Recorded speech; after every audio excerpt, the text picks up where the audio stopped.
Hey there, it's me, Astrid, and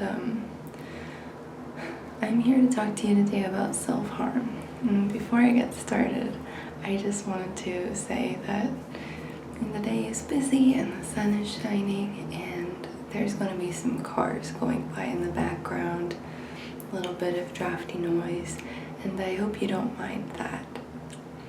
But if you can tolerate that, we're going to sit and have a little talk about self-harm, okay? And I want you to know that this is coming from a person who has self-harmed, who has had panic attacks and anxiety attacks, and who knows what that moment can feel like. And I don't understand your whole life. I really don't. And I don't know maybe exactly what you're going through, but I've been through hard things. And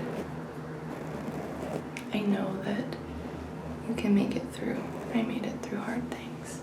Lots of people have made it through hard things. So let's talk, okay? Now, one of my commenters said that, Astrid, you should do this video. And I thought that's a really good idea. So I think it was Benjamin. Thank you, Benjamin, for this idea. But he also said, Astrid, you stopped me from self-harming with your video. And I want to say to that, it wasn't me. It really wasn't. If you want to self-harm, instead of self-harming, you go onto YouTube and you watch a video and you calm yourself down. That's all you. It really is. And that's pretty great. That means that you have learned a coping mechanism. That means that you have a tool in your toolbox for handling your mental health issues. And that's powerful. And if that's, watching ASMR videos, great. If that's free writing, great. If that's taking a nap, great. Singing, going in your car and screaming, punching your pillow, lots of different things you can do. For me, I go out and I run nowadays. My foot's a little injured, but I go out for a run when I'm feeling really anxious. And it's amazing how quickly that feeling goes away when I start exercising my body. Yeah, and for me, it's just adding tools to my toolbox of dealing with mental health issues. If your toolbox is empty, that doesn't mean you're doing something wrong. It just means that you didn't develop those tools yet. But guess what? You can always build up those tools in your toolbox. Now, if you're, actually in danger, please call emergency services, okay? There are suicide hotlines in every country I can think of. So if you're feeling like you're really gonna harm yourself, and you need more than a girl talking to a camera on YouTube, please call for help, okay? I've called hotlines before, suicide hotlines, and they're wonderful resources, so you can always call, okay? Always add to your toolbox. Try to get help for yourself. But if you're still doing all right, we can talk a little more. Now, what I want you to do is breathe with me. We're going to breathe in for 5, hold for 3, and breathe out for 7, okay? And I'll count in my head, and I hope it matches yours. All right, let's breathe.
last one.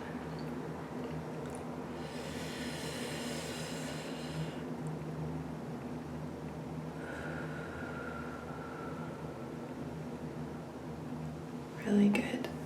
For me, that slows my heart rate down, and it takes those busy circuits in my head and it slows them down and makes them take a break. And I think that you can kind of trick your body into thinking it's relaxed if you do relaxed things like breathing slowly and stuff. Because if you have enough control to breathe slowly, your body probably saying, maybe I'm not in danger right now, so maybe we can relax. Now, self-harm is really, really difficult to deal with because self-harm gives you the control back that you want. For me, self-harm was a way where if I did it, it would jolt me out of that really ugly spiral I was in. And because it would jolt me out of that spiral, it was really appealing to do it. And that was a tool I had in my toolbox. And it's a bad tool to have, because if you self-harm, if you open your skin, you put yourself at risk for infections, you'll have scars, and, it's just a bummer. And it's one of the less healthy ways of dealing with these things. There are healthy ways to deal with your problems and unhealthy ways. Some people would use drugs or drink alcohol, which is also a drug, or gamble or spend too much money, these things. And self-harm is just another one of those unhealthy coping mechanisms, okay? So if you're thinking about self-harming, you should take some of those 5, 3, 7 breaths. In, 3, out. You can look up ASMR videos to watch. I'm always going to be here in video format.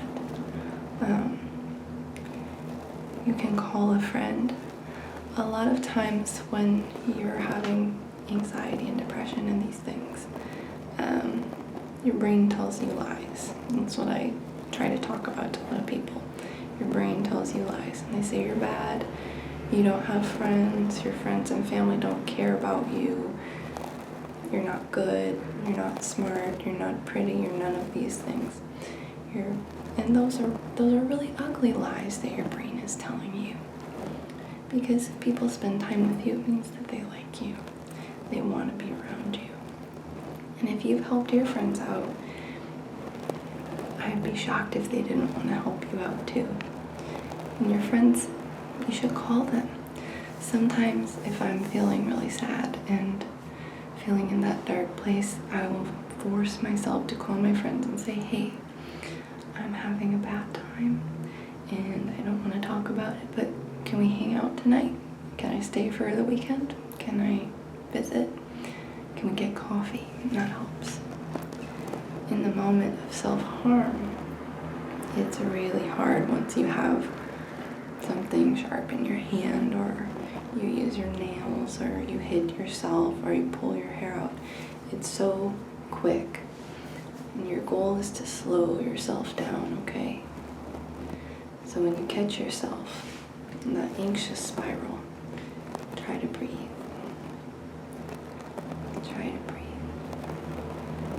Try to visualize nice things. Because the fact that you're here alone, looking at this video, means you're taking really healthy steps for yourself. It does. You're taking a good step. And I told this to the commenter. I said, every step that you take is pulling you out of the dark hole that you're in. And soon you will be able to see the clear blue sky. Step out of that dark place and breathe in the fresh air and feel the warm sun on your face.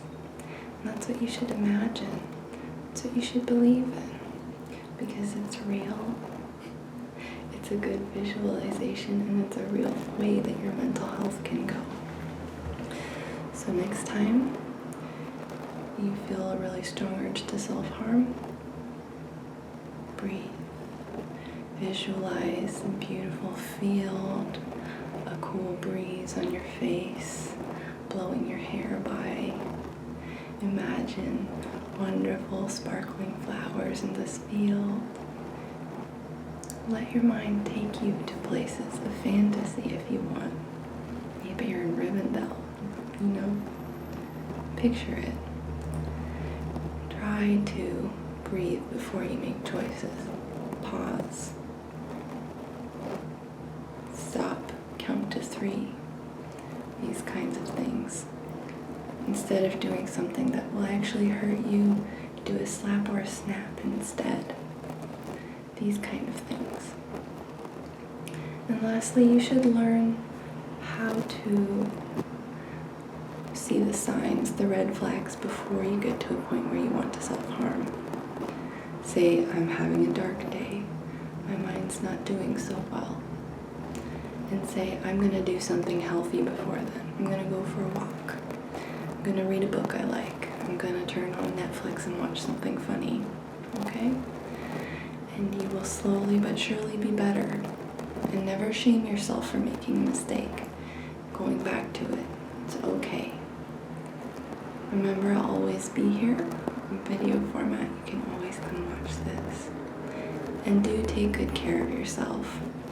I really wish the best for you. And I hope that you're going to be alright. I know you can be. I've made it through and so many others have.